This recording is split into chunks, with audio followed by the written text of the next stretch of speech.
ഭാഗത്ത് നിന്ന് ഏതെങ്കിലും തരത്തിൽ വീഴ്ചകൾ ഉണ്ടായിട്ടില്ല എന്നുള്ളതാണ് മുഖ്യമന്ത്രി ആവർത്തിക്കുന്നത്. 4.5 വർഷം എന്തുകൊണ്ടിത് മറയത്ത് തന്നെ നിന്നു എന്നതിന് മുഖ്യമന്ത്രിക്ക് മറുപടിയില്ല. പക്ഷേ രാജ്യത്ത് തന്നെ ആദ്യമായാണ് ഇങ്ങനെ സിനിമാ മേഖലയിലെ ചൂഷണത്തെക്കുറിച്ച് പഠിക്കുന്നതിന് ഒരു സമിതിയെ നിയോഗിച്ചത് എന്ന് മുഖ്യമന്ത്രി പറയുന്നു. അത് സംസ്ഥാനം ഭരിക്കുന്നത് ഇടതുപക്ഷ സർക്കാർ ആയതുകൊണ്ടാണ് എന്ന് പറയുന്നു. ഈ മാതൃക മറ്റ് സംസ്ഥാനങ്ങൾക്കും ഏറ്റെടുക്കേണ്ടി വരുന്നു എന്നുള്ളതാണ് മുഖ്യമന്ത്രിയുടെ ആവർത്തനം.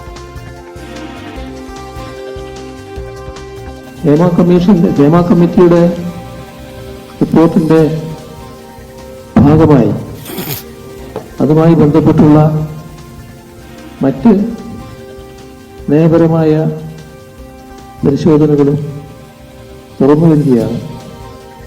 എന്നാൽ ഏതൊരാൾക്കും പരാതികൾ ഉന്നയിക്കാനും അത് സംബന്ധിച്ച് ഗൗരവമായി ഇടപെടുമെന്ന് ഉറപ്പുണ്ടാക്കുന്നതിനുമുള്ള അന്വേഷണ സംവിധാനം നാം കേരളത്തിൽ തയ്യാറാക്കിയിട്ടുണ്ട്. അവിടെയാണ് കേരളം വേറിട്ട് നിൽക്കുന്നത്. ഹേമ കമ്മിറ്റിയുടെ മുന്നിൽ മൊഴി കൊടുത്തവരും മൊഴി കൊടുക്കാത്തവരും ആർക്കും ഉള്ള ഏതൊരു ദുരനുഭവവും ഇപ്പോൾ ഉയർത്താൻ തയ്യാറായാൽ അതുമായി ബന്ധപ്പെട്ട് കൃത്യമായി പരിശോധിക്കുന്നതിനുള്ള നടപടികൾ സ്വീകരിക്കുന്നതിനുള്ള സംവിധാനമാണ് ഒരുക്കിയിട്ടുള്ളത്. ഇതാണ് മുഖ്യമന്ത്രി ഇന്ന് നടത്തുന്ന പ്രതികരണം. ഇപ്പോൾ CPI നേതാവ് ശ്രീ അനിൽകുമാർ ടെലിഫോൺ ലൈനിൽ ഉണ്ട്. ശ്രീ അനിൽകുമാർ, കോടതിയുടെ ഭാഗത്ത് നിന്ന് നിർണായകമായ ഇടപെടൽ ആണ് ഉണ്ടാകുന്നത്. ഇതാ അല്പസമയം മുമ്പ് മുഖ്യമന്ത്രി പറയുന്നു ഇത് രാജ്യത്തിന് മാതൃകയാണ് എന്ന്, ഇങ്ങനെ ഒരു കമ്മിറ്റി ആദ്യമാണ് എന്ന്. തീർച്ചയായും അതെല്ലാം അംഗീകരിക്കുന്നു. പക്ഷേ ആ റിപ്പോർട്ട് സർക്കാരിന് മുന്നിലെത്തിയിട്ട് 4.5 വർഷമായി. എന്തു ചെയ്തു സർക്കാർ? എന്തുകൊണ്ടാണ് ഈ നിശബ്ദത തുടർന്നത്? എന്തുകൊണ്ട് ഒന്നും ചെയ്യാൻ സാധിച്ചില്ല? അതിരൂക്ഷമായ വിമർശനമാണ് സർക്കാരിന് നേരിടേണ്ടി വന്നത്. ശ്രീ അനിൽകുമാർ, അല്ല, ആ റിപ്പോർട്ട് എന്ന് പറയുന്നത് സിനിമാ മേഖലയിലെ പ്രശ്നങ്ങൾ മനസ്സിലാക്കാൻ വേണ്ടി സർക്കാരിനെ സഹായിക്കുന്നതും പൊതുമണ്ഡലത്തെ സഹായിക്കുന്നതുമാണ്. അതനുസരിച്ച് ധാരാളം നടപടികൾ സർക്കാർ ആ മേഖലയിൽ എടുത്തിട്ടുണ്ട്. ഹേമ കമ്മിറ്റി വന്ന ശേഷവും നടി ആക്രമിക്കപ്പെട്ട കേസിനെ തുടർന്ന് കേരള സർക്കാർ സ്വീകരിച്ച നിലപാടിനെ തുടർന്ന് കേരള നിയമസഭ, കേരളത്തിലെ സിനിമാ മേഖല പഴയ നിലയിലല്ല. ഈ കാലഘട്ടത്തിലെ അതിക്രമങ്ങൾ സാരമായി കുറഞ്ഞിട്ടുണ്ട്. മുമ്പ് നടന്ന അതിക്രമങ്ങളെ സംബന്ധിച്ച് ഒരു നിയമവ്യവസ്ഥയുടെ മുന്നിൽ കടന്നു വന്ന് വ്യവഹാരത്തിന്റെ ഭാഗമായി പോകുന്നതിന് സന്നദ്ധതയുള്ളവരെ സ്വാഗതം ചെയ്തുകൊണ്ടാണ് ഹേമ കമ്മിറ്റി റിപ്പോർട്ട് വന്നതിന് ശേഷം ഇതുമായി ബന്ധപ്പെട്ട പത്രസമ്മേളനത്തിൽ കേരള മുഖ്യമന്ത്രി പറഞ്ഞത്. അതനുസരിച്ച് ഒരു ഉന്നത സംഘത്തെ, പോലീസ് സംഘത്തെ നിയോഗിക്കുകയും ചെയ്തു. അടുത്ത ഘട്ടം എന്താണ്? ഇതിന്റെ ഭാഗമായി ചെയ്യേണ്ട ഏറ്റവും പ്രധാനപ്പെട്ട കാര്യം, അതിനെ തുടർന്ന് നമ്മുടെ സമൂഹത്തിനകത്ത് പരാതിക്കാരായ മുഴുവൻ ആളുകളെയും ഇനിയും ഏതെങ്കിലും പരാതിക്കാരുണ്ടെങ്കിൽ അവരെ ഉൾക്കൊണ്ടുകൊണ്ട് കാര്യങ്ങൾ കൈകാര്യം ചെയ്യുമെന്ന് തന്നെയാണ് സർക്കാർ വ്യക്തമാക്കിയിരിക്കുന്നത്. അല്ല, അവിടെയാണ് ശ്രീ അനിൽകുമാർ ഇതിൽ കോടതിയുടെ നിരീക്ഷണം വ്യത്യസ്തമാകുന്നത്.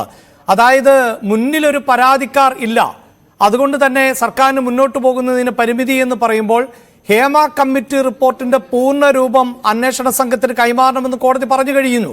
അതായത് കുറ്റകൃത്യമാണ് സിനിമാ മേഖലയിൽ നടക്കുന്നത്, ആ കുറ്റകൃത്യങ്ങളിൽ അന്വേഷണമാണ് വേണ്ടത് എന്ന് പറയുന്നു. അപ്പോൾ പരാതിയുണ്ടോ എന്നതിനപ്പുറത്ത് ഒരു കുറ്റകൃത്യം ഒരു മേഖലയിൽ നടക്കുന്നു എന്ന് സർക്കാരിന് ബോധ്യപ്പെടുന്നു, സർക്കാരിനെ അറിയിക്കുന്നു. എന്നിട്ടും സർക്കാർ നിശബ്ദത പാലിച്ചു. അത് തടയാൻ എന്ത് ചെയ്തില്ല എന്നുള്ളതാണല്ലോ പ്രധാനം. ഈ തടയാൻ ചെയ്യുക എന്ന് പറഞ്ഞാൽ ഇപ്പോൾ നടക്കുന്ന തടയുക എന്നുള്ളതല്ലേ? അതല്ലേ ഇപ്പൊ സംവിധാനം നടപ്പാക്കിക്കൊണ്ടിരിക്കുന്നത്. ഈ കഴിഞ്ഞ 4 കൊല്ലത്തിനിടയ്ക്കുള്ള സംഭവങ്ങളാണോ പരാതിയായിട്ട് വന്നിരിക്കുന്നത്? 10-15 കൊല്ലം പഴക്കമുള്ള സംഭവങ്ങളാണ് ഇപ്പൊ പരാതിയായിട്ട് വരുന്നത്. അതിനർത്ഥം ഇപ്പോൾ ഈ സംഭവങ്ങൾ നടക്കുന്നില്ല. അത് പ്രധാനപ്പെട്ട നേട്ടമാണ്, സർക്കാരിന്റെ നിലപാടിന്റെ ഭാഗമാണ്. മുമ്പുണ്ടായ കാര്യങ്ങൾ പരാതിപ്പെടണം. ആ പരാതിക്കിടയാകുന്ന തരത്തിൽ ഹേമ കമ്മിറ്റിക്ക് മുമ്പാകെ പറഞ്ഞ പല വ്യക്തികളും കല്യാണമൊക്കെ കഴിഞ്ഞു കാണും, കുടുംബമായിട്ട് മറ്റു സ്ഥലങ്ങളിലായിരിക്കും, രാജ്യത്ത് തന്നെ ഉണ്ടാവില്ല. അവരിപ്പോൾ വ്യവഹാരങ്ങൾക്ക് താല്പര്യപ്പെടുന്നില്ല.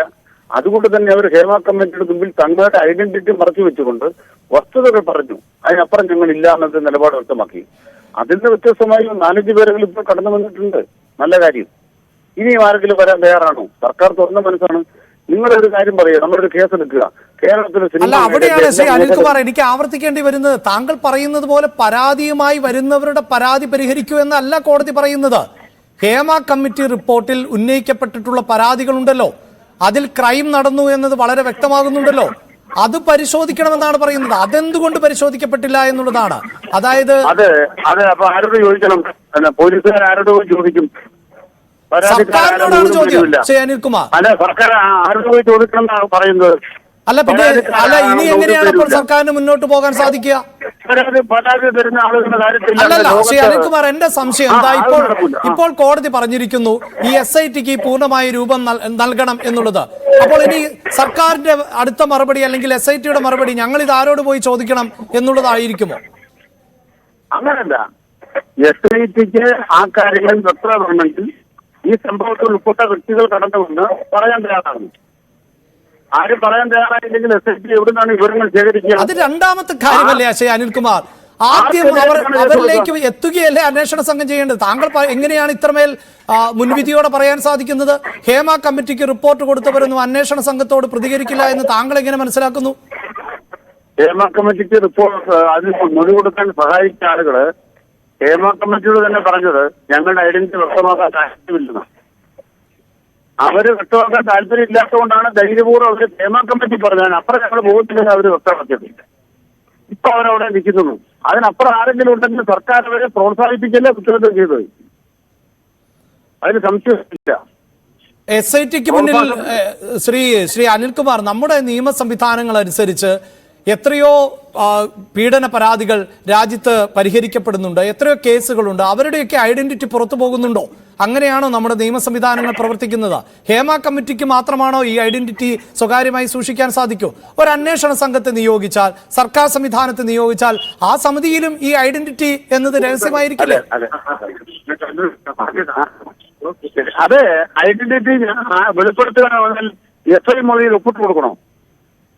SI മൊഴിയിൽ ഒപ്പിടുക എന്ന് അല്ല, അതിനൊക്കെയുള്ള നിയമ താങ്കൾ ഈ പറയുന്നത് പോലെ FIR ഒക്കെ രജിസ്റ്റർ ചെയ്താൽ അത് പബ്ലിക്കായി മാറുമെന്നതൊക്കെ വസ്തുതയാണ്. പക്ഷേ ഇങ്ങനെ ഗുരുതരമായ ഒരു സംഭവം നടന്നാൽ ആ രഹസ്യ സ്വഭാവം സൂക്ഷിച്ചുകൊണ്ട് മുന്നോട്ട് പോകാൻ സർക്കാരിന് ഈ കോടതി തന്നെ പറയുന്നു രാജ്യത്തെ നിയമവ്യവസ്ഥകൾ സംസ്ഥാന സർക്കാരിന് ബാധകമാണ്. അതുകൊണ്ട് ഒരു ക്രൈം നടന്നു എന്നറിഞ്ഞാൽ അവിടെ ഇടപെടുകയാണ് ചെയ്യേണ്ടത് എന്ന് കോടതി തന്നെ പറയുന്നു. കോടതിയുടെ വിധിയൊന്നും വന്നിട്ടില്ല.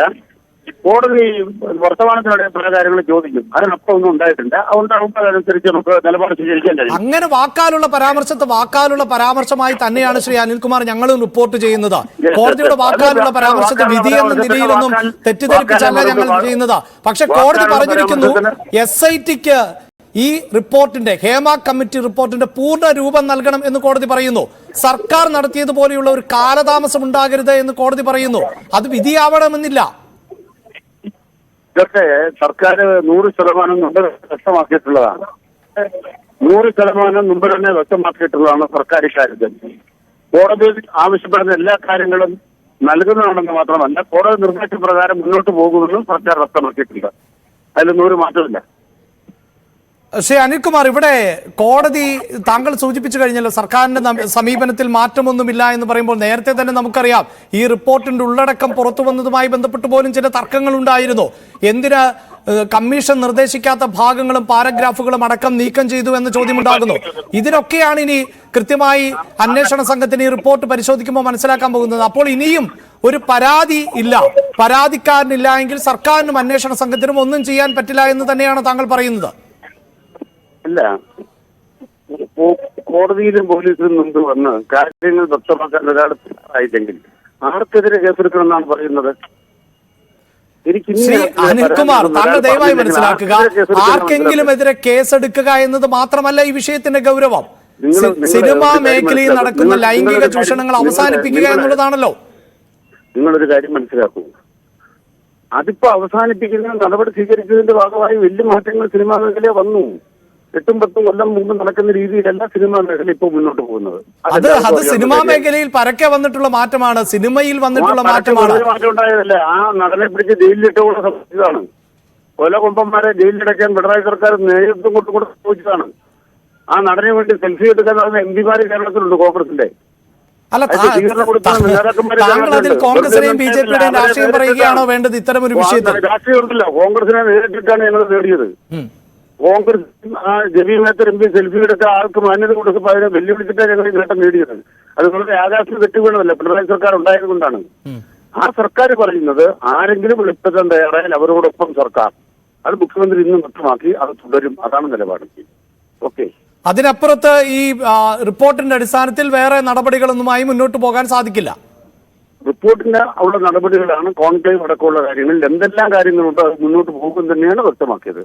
നിങ്ങൾ ആഗ്രഹിക്കുന്ന പോലെ ഏതെങ്കിലും വ്യക്തികളുടെ പേരിൽ കേൾക്കണമെന്നുണ്ടെങ്കിൽ പരാതിക്കാരുണ്ട്. നിങ്ങൾ ആഗ്രഹിക്കുന്നത് പോലെ എന്നല്ല സാർ, അങ്ങനെ താങ്കൾ പറയില്ലേ. എനിക്ക് സിനിമാ മേഖലയിൽ നിന്നൊന്നും ഒരു ചൂഷണവും നേരിടേണ്ടി വന്നിട്ടില്ല, താങ്കൾ അത് മനസ്സിലാക്കും. പിന്നെ താങ്കൾ എന്താണ് നിങ്ങൾ ആഗ്രഹിക്കുന്നത് പോലെ എന്നല്ല, അതെങ്ങനെയാണ് താങ്കൾക്ക് അങ്ങനെ വായിച്ചെടുക്കാൻ സാധിക്കുന്നത്? നിങ്ങൾ ആഗ്രഹിക്കുന്ന പോലെ എന്താണ് ഞങ്ങളുടെ ആഗ്രഹം? താങ്കൾ തുറന്നു പറയൂ. രാജ്യത്തെ നിയമവ്യവസ്ഥ എന്താണോ അതനുസരിച്ച് സർക്കാരിന് മുന്നോട്ട് പോകാനാകും. അല്ല, എന്താണ് ഈ നിങ്ങൾ ആഗ്രഹിക്കുന്നു എന്നതുകൊണ്ട് താങ്കൾ അർത്ഥമാക്കുന്നത്? ഞങ്ങളുടെ ആഗ്രഹം താങ്കൾ തന്നെ പറഞ്ഞുകൊള്ളൂ. അല്ല, ഞങ്ങളുടെ ആഗ്രഹം താങ്കൾ തന്നെ പറഞ്ഞുകൊള്ളൂ. എന്താണ് ഞങ്ങളുടെ ആഗ്രഹം? പറയൂ. നിങ്ങൾ ഇപ്പോൾ പറഞ്ഞുകൊണ്ടിരിക്കുന്നത് എന്താണ്? സർക്കാർ കേസെടുക്കണം. ആർക്കെതിരെ കേസെടുക്കണം? നിങ്ങളൊരു വ്യക്തിയുടെ പേര് പറയൂ, നിങ്ങളുടെ ആഗ്രഹം പറഞ്ഞോളൂ. എവിടെയാണ് സാർ ഞാൻ കേസെടുക്കണമെന്ന് താങ്കളോട് പറഞ്ഞു? ആർക്കെതിരെ കേസെടുക്കണമെന്നാണ് ഞാൻ താങ്കളോട് പറഞ്ഞത്. എന്താ വേണ്ടത്? സർക്കാർ 4.5 കൊല്ലം ഒന്നും ചെയ്തില്ല എന്ന് പറയുമ്പോൾ ആർക്കെതിരെ കേസെടുക്കണം? 4.5 കൊല്ലം ചെയ്യാതിരുന്നത് എന്താ എന്ന് കോടതി ചോദിക്കുന്നു. ആ കോടതി ഉത്തരം ഗവൺമെന്റ് പറഞ്ഞിട്ടുണ്ട്. തീരുമാനം മുന്നോട്ട് പോകും, കോടതിക്ക് ഉത്തരം കൊടുത്തിട്ടുണ്ട്. റൈറ്റ്. എന്തായാലും വളരെ നന്ദി ശ്രീ അനിൽകുമാർ. എന്തായാലും നിങ്ങൾ ആഗ്രഹിക്കുന്നത് പോലെയുള്ള ആളുകളെയൊന്നും ആളുകൾക്കെതിരെ കേസെടുക്കാൻ പറ്റില്ല എന്ന വിചിത്രമായ മറുപടിയാണ് അനിൽകുമാറിന്റെ ഭാഗത്ത് നിന്ന് ഉണ്ടാകുന്നത്. ആർക്കെതിരെയാണ് ചൂഷണത്തെ സംബന്ധിച്ച് പരാതി നൽകിയിട്ടുള്ളത് എന്നത് ഞങ്ങൾക്കറിവുള്ളതല്ല. അത് ഹേമ കമ്മിറ്റി റിപ്പോർട്ടിന്റെ ഉള്ളടക്കത്തിലാണുള്ളത്. ആ